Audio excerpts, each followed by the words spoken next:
Construct a grouped and ungrouped frequency table for the following data. இப்படி data கொடுத்துருப்பாங்க. First grouped table அப்போ ungrouped table ஏதாவது ஒன்று create பண்ண சொல்லுவாங்க. மேக்ஸிமம் குரூப் தான் கேட்பாங்க. நம்ம ungrouped and grouped எப்படி பண்ணுறதுன்னு பார்க்கலாம். ஃபஸ்ட்டு ungrouped பண்ணலாம். அன்குரூப் டேபிள்னால் ஒரு டேட்டாவும் எவ்வளோ டைம்ஸ் அக்கர் ஆகுது. 7 அதோட ஃப்ரீக்வன்சினா எவ்வளோ டைம்ஸ் வருது.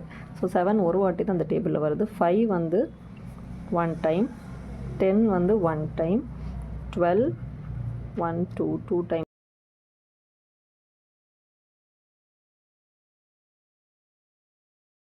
டேட்டாக்கு குரூப்ட் டேபிள். ஸோ டேட்டாவில் வந்து இப்போ நம்ம குரூப் பண்ண போகிறோம். ஸோ நம்ம 5 இன்டர்வல்ஸ் எடுக்கலாம். 1 to 5, 5 to 10, 6 to 10, 11 to 15, 16 to 20. So நம்மளுக்கு 20 வரைக்கும் தான் இருக்குது டேட்டா. ஸோ அதுக்குள்ளே முடிச்சிடலாம். 1 to 5 அது எவ்வளோ வருதுன்னு. ஸோ இது வந்து நம்ம டேலி மாதிரி போட்டு பார்க்கலாம்.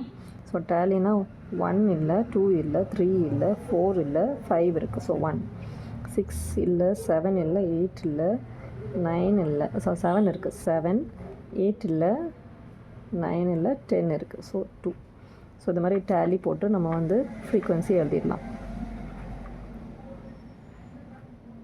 ஸோ இது வந்து 2 டைம்ஸ். ஸோ 2, 12 ஒன்ஸ் இருக்குது, 12 2 வாட்டி இருக்குது, தென் 13 ஒரு வாட்டி இருக்குது. ஸோ மொத்தமாக 3.